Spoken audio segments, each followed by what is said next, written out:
Shuv Boker Tov pour le troisième shiur de ce matin. Besham Hashem Nasseh Benatzliach. On est toujours jeudi 11 du mois de juin, le Yutet du mois, le 19 donc du mois de Sivan.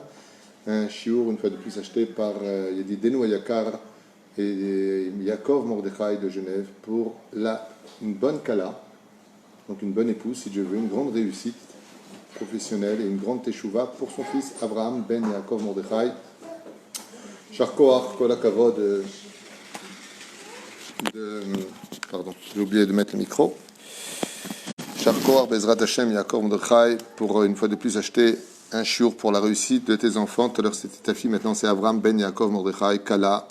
Bezrat Hashem Kala en hébreu c'est une belle épouse, une bonne épouse si Dieu veut, une grande réussite professionnelle, une grande teshuva parce que c'est le Icar de ce monde de venir avec son cœur vers Akadosh Baruch Hu dans la pratique de la Torah et des mitzvot, non pas comme un esclave mais par amour et comme un principe fondamental.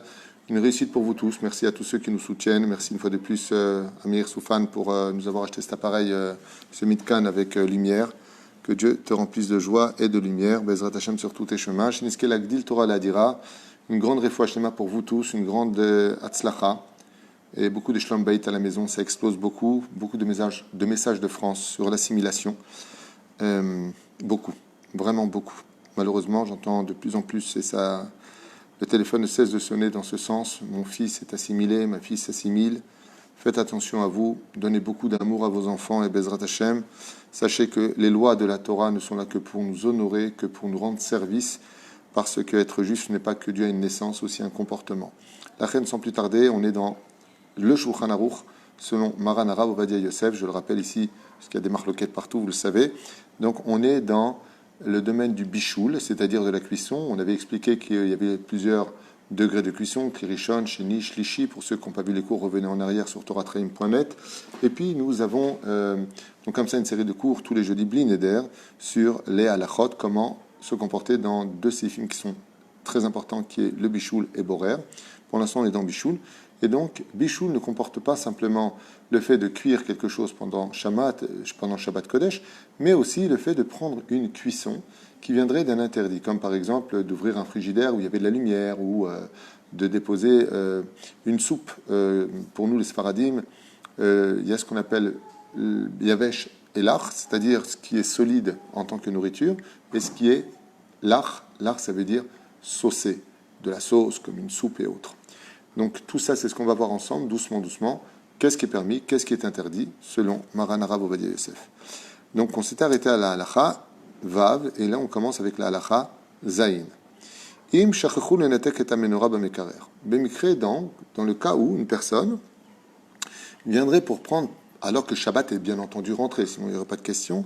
Maintenant le Shabbat est rentré, et il vient prendre quelque chose du frigidaire. Et en ouvrant le frigidaire, d'ailleurs j'en profite pour vous dire, faites très attention quand vous achetez un frigidaire, surtout en Eretz Israël, vous avez la possibilité d'avoir des frigidaires de luxe magnifiques avec option Shabbat. Comme j'en ai un ici, quand on l'a acheté, j'ai dit écoutez, nous sommes Shomrei Torah ou Mitzvot, je voudrais s'il vous plaît système Shabbatique. Et en ouvrant le frigidaire, c'est marqué en haut Shabbat. Vous appuyez sur ce bouton 5 secondes et ça vous éteint la lumière automatiquement. Tout le système de l'interdit, y compris du moteur, se met en route. C'est très moderne, grâce à Dieu. Et automatiquement, quand sort Shabbat, vous rappuyez sur le mot Shabbat et hop, le frigidaire redonne toutes ces belles lumières à l'intérieur. Donc faites attention de ne pas acheter à l'aveugle des frigidaires en disant mince, comment ça s'éteint pas, comment je vais faire, je ne vais pas faire. Chaval, puisque vous allez l'acheter, demandez un frigidaire religieux. C'est une blague. Mais enfin, en tout cas, on peut l'obtenir. Donc la question qui pose ici, c'est que maintenant, ils avaient oublié d'éteindre la lumière dans le frigidaire, ils ont ouvert le frigidaire pendant Shabbat et donc ils ont fait un issour de lumière dans le carré. Est-ce qu'on aurait ou pas le droit de manger cette nourriture qui est venue d'une lumière allumée à cause du fait qu'on l'a oublié et qu'on a ouvert par inadvertance? Réponse du Shulchan Aruch, pour nous les Sfaradim, il n'y a pas d'interdit de consommer ce qui aurait été sorti du frigidaire parce qu'il a oublié d'enlever la lumière et que par inadvertance, il a ouvert la porte par inadvertance. Il y a une suite à cela. Dans une bête à Knesset, chez Eshba Khatan, donc vous savez qu'il y a une grande mitzvah du Shabbat Khatan. Shabbat Ratan, bien entendu, Kedat Moshe Israël. Pas on arrive avec les voitures pendant Shabbat pour le Shabbat Ratan ou qu'on apporte de la nourriture dans les voitures pendant Shabbat, ce qui est extrêmement grave, et on verra ce que dit la halakha tout de suite dans cette halakha. Donc il y a un Shabbat Ratan. Shabbat Ratan, c'est le Shabbat qui vient tout de suite après la Choupa.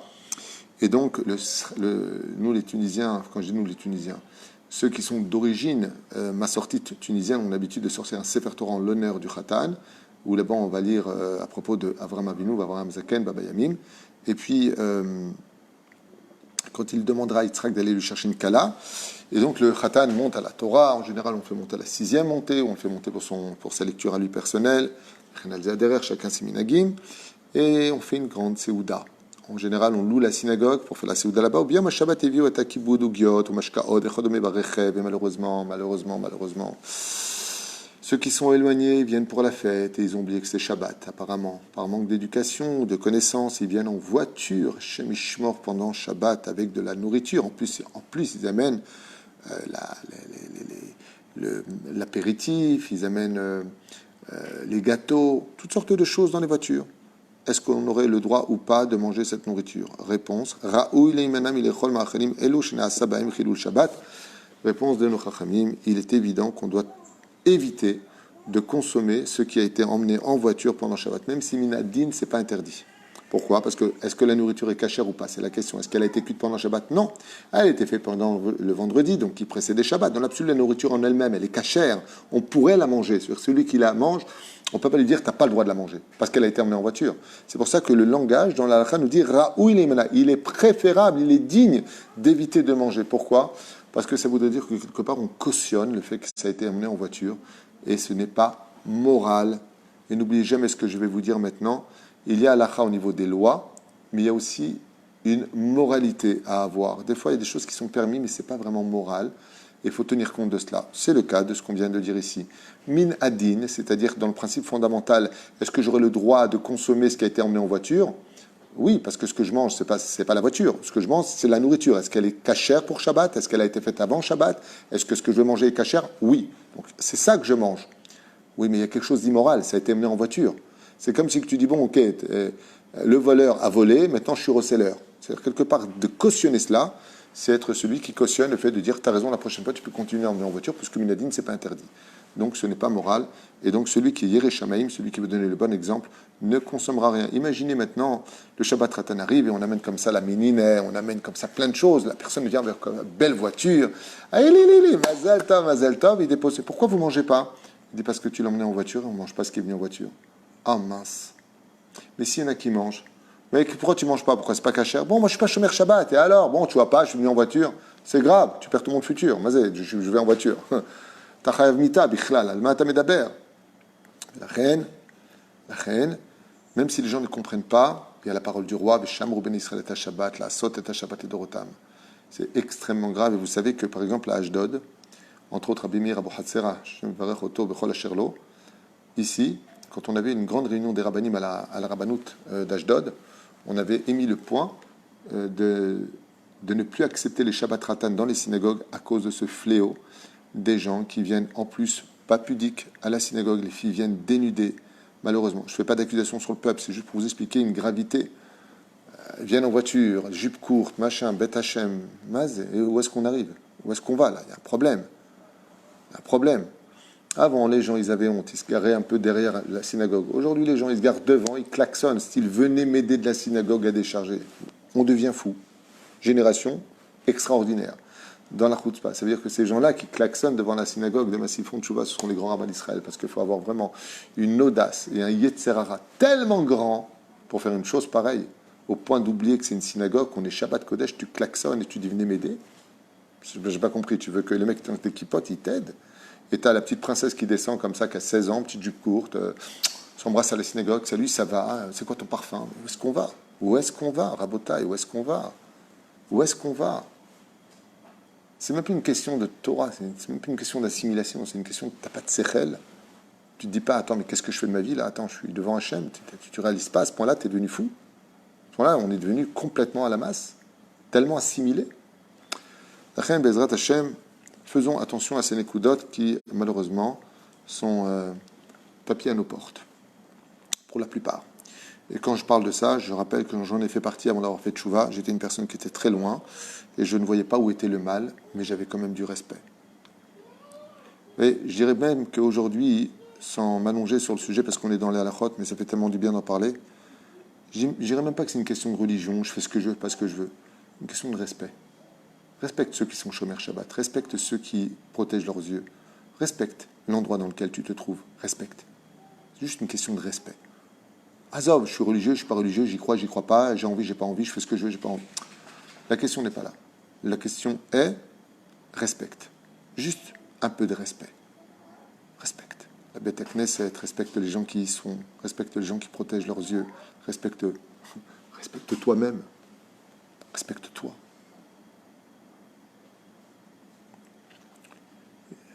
Hormis la punition extrêmement grave, le chilou lachem, le manque de honte, Hashem Ishmor, même vis-à-vis des autres. T'as pas de visage.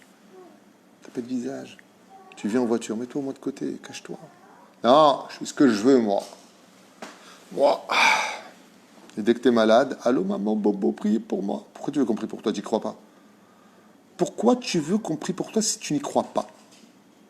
Je n'ai pas compris. C'est comme ces gens qui ignorent toutes les fêtes juives, ils ignorent toute la Torah, ils mangent taref, ils sont avec une Goya, et quand il faut monter sur la chaise élue un avis, c'est les premiers à faire la tronche, pourquoi je ne monte pas? Alors là, d'un coup, ça a de la valeur pour toi? C'est parce qu'il y a une question de cavote personnelle? Donc, tout ce que tu sers, c'est ta propre personne. Alors, Mévin, ou tu m'ignores, ou tu es avec moi. C'est pas, on fait les courses. Continue dans la halakha. Et Mifilou Mazgan. Maintenant, vous savez que, malheureusement, il y a des gens, ils croient qu'on a le droit d'allumer les Mazganim pendant Shabbat. Oh, mais à vrai, ou qu'ils vont mettre, parce qu'il fait chaud, les Meavrerim. Donc, on parle d'un juif qui le fait ouvertement. Il vient, il appuie sur le bouton du Mazgan. Bien entendu, ce qui va provoquer une lumière rouge qui va s'allumer. Oh, mais à vrai, Bémézid. Avec intention. Il sait que c'est Shabbat et il le fait ouvertement. Assour les notes, mais Mazgan, au Meavrer, il est strictement interdit de rester sous ce Mazgan. On a le devoir de se lever ou de ce ventilateur et de partir de la pièce et de ne pas profiter de cet interdit. Chas v'shalom maya b'shogeg. Et si maintenant il a fait par inadvertance, il ne savait pas que c'était interdit, par exemple, ou il avait oublié que c'était Shabbat, im en leket noura b'mazgan, s'il n'y a pas de lampe qui s'allume rouge du mazgan, mutar les notes, im mazgan v'amavra. Dans ce cas-là, on n'est pas obligé de partir de la pièce où a été mis en route le mazgan, c'est-à-dire le mazgan. Bon, c'est ce que c'est un mazgan? Comment on dit mazgan en français, j'ai oublié? Mazgan. Climatiseur? Non, c'est pas un climatiseur. Top, c'est pas grave, vous avez compris. Et le meavrer, c'est le ventilateur. Aval imiesh noura nideket assur les notes mazgan, mais par contre, si même beshogeg, ça veut dire par inadvertance une lumière s'allume, eh bien, il sera interdit d'en profiter. Keshem chassor le vachel baour, tout comme, encore, on apprend la loi donc du bichoul, tout comme nous n'avons pas le droit de faire cuire pendant Shabbat, nous revenons donc sur le loi du bichoul, il est aussi interdit de faire cuire de façon naturelle. Par exemple, imaginez que maintenant j'ai une voiture qui est au soleil. Tu poses ta main dessus, c'est brûlant. Le mec, qu'est-ce qu'il fait pendant Shabbat? C'est pas du feu. Il prend un œuf, il le casse, il le met à cuire sur le capot de la voiture. Il met un peu d'huile, il fait cuire. Je ne vais pas le mettre feu. Keshem chassor le vachel baour. Donc, tout comme il est interdit de cuire au feu, car chassor le vachel betoldot aour. Toldot aour, c'est-à-dire des dérivés du feu, comme le soleil, kegon, liten betza bemaim chamim. Comme par exemple, je prends de l'eau bouillante, d'accord, et je mets un œuf dedans qui va devenir dur. Shuchamo al yedé aesh, qui a été cuit au feu. Au seken chayav mina Torah, et celui qui fait ça a enfreint un interdit de la Torah. Donc on n'a pas le droit même de faire cuire, pas directement sur le feu, mais dans l'eau.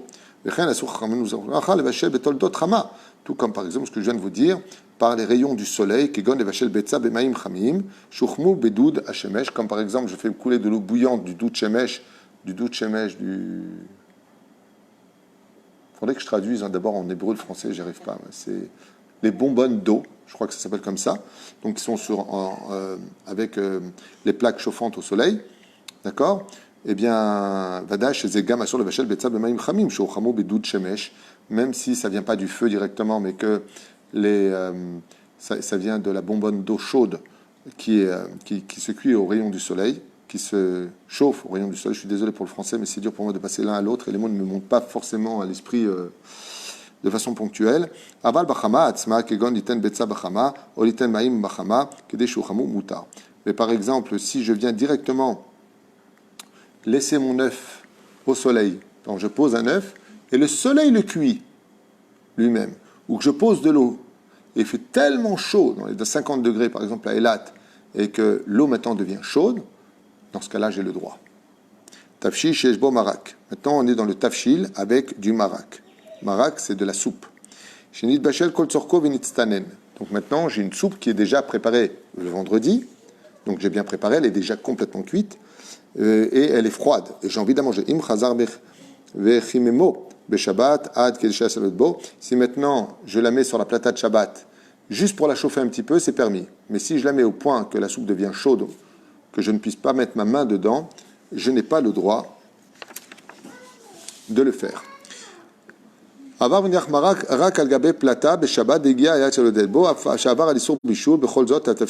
question c'est, si vous posez, est-ce que si j'ai déposé de la soupe sur la plata de Shabbat et que j'ai oublié de la retirer avant qu'elle ne devienne chaude au point que je ne puisse pas y mettre ma main, est-ce que j'ai le droit de manger cette soupe-là? Réponse oui, car il y a une marloquette rishonim, à savoir est-ce qu'il y a bishul achar bishul belach ou pas, c'est-à-dire qu'une fois que l'élément que j'ai cuit, est-ce que j'ai le droit de le remettre à recuire? Réponse, si c'est du solide pour les Sfaradim, il n'y a pas de problème.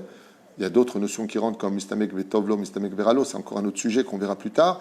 Ou pour les liquides, est-ce que si je mets, par exemple, alors que c'est déjà cuit, comme une soupe qui est déjà cuite, si je mets sur la plata, comme le prétend le Rambam, il n'y a pas de problème. Les autres poskim, pour ne pas rentrer dans les détails, disent que c'est interdit. Donc pour nous, les Sfaradim, on ne peut pas mettre à chauffer tous les liquides sur la plata. Mais dans le cas où je l'ai fait, j'ai le droit malgré tout de le consommer, puisqu'il y en a qui disent que c'est permis. Donc ne pas le faire, mais si ça a été fait, on a le droit de consommer cette soupe, tout simplement. Encore 3 halachot, tout simplement. Donc maintenant, si je mets sur la plata un aliment, mais qui est cuit de ce qu'on appelle din ben derosai. Derosai, c'était un brigand qui était tout le temps poursuivi par la police et il avait à peine le temps de cuire ses aliments qui devaient déjà se déplacer.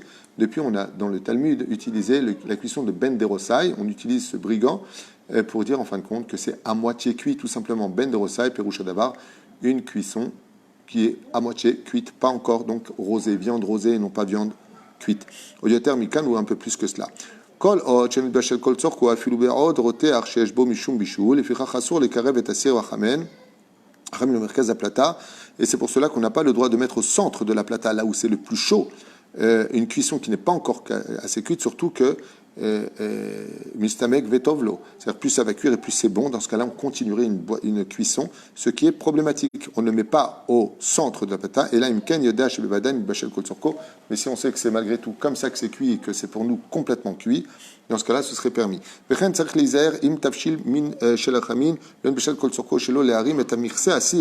Et donc, on fera attention, en tout cas. Si on a déposé une marmite avec dedans, c'est cuit, il manque encore un petit peu, et on le met sur la plata pour que ça chauffe. On était prêt à la manger telle quelle, de ne pas lever le couvercle, parce qu'en levant le couvercle et en remettant le couvercle, on va provoquer un chimoum, on va aider à cuire. Chez Im Yara d'Atamirse, Yé Assur lo le'arziro nimtsa mekarev et abichoul, c'est-à-dire il continue à cuire de lui-même, ce qui fait que si vous avez retiré le couvercle de la marmite et que ce n'était pas encore tout à fait cuit, vous n'avez pas le droit de remettre le couvercle sur la marmite parce que vous allez encourager la cuisson et donc vous faites un interdit dans ce cas-là. Des rabanan. Dernière halakha pour ce matin. Bezrat Hashem. Avar vekarev et achamin lemakom yotecha. Mais maintenant il a déplacé la marmite à un endroit plus chaud sur la plata. Oh, chez Irzir et Amirse Asir, où il a remis le couvercle sur la marmite, Vegaram, Bachel Yoter, Ma'em Diabad. Est-ce que dans ce cas-là, même malgré tout, s'il ne savait pas, il a pris la marmite qui n'était pas encore tout à fait cuite, il a mis au milieu de la plata, ou, deuxième cas qu'on vient de le voir dans la halakha précédente, il a pris le couvercle et il l'a remis sur la marmite. Est-ce qu'on aurait le droit ou pas de consommer cette nourriture alors qu'il y a eu un interdit qui a été fait dessus? Réponse, oui, malgré tout, cette nourriture n'est pas interdite à la consommation.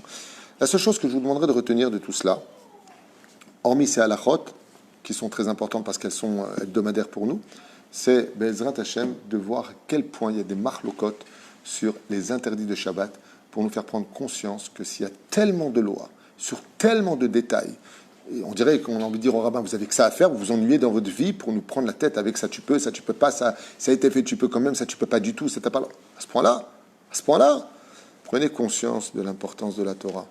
C'est que s'il y a tellement de détails, tellement de conflits parmi les rabbinim depuis des générations de ce qui est permis et est interdit de faire le Shabbat, dans les moindres détails, c'est que, tout comme un diamant, on le regarde dans les moindres détails pour le définir, ainsi la Torah est un diamant qu'on doit regarder dans les moindres détails. Et c'est dans ces petits détails qu'on définit deux choses. Combien tu es attaché à la Torah et combien tu aimes Hashem. Baruch Adonai l'olam, amen ve amen. Et que ce mérite soit un grand Bezrat Hashem, une grande source d'inspiration pour Abraham, Ben Yaakov Mordechai, pour une bonne kala, une grande réussite, une très forte teshuva, que date Moshe Israël, Bezrat Hashem, Besrout, Shmirat Shabbat Kodesh. N'oubliez pas, chers amis, que pour trouver un khatan ou une kala, la mitzvah qui est reliée à ça, c'est Shabbat, puisque Shabbat est la reine, la kala du peuple d'Israël, Boïkala, Shabbat Malketa. De la même façon, plus on se renforce dans les lois de Shabbat, et plus on aura de chances de trouver notre zivug, Kol Tuv et Litraot.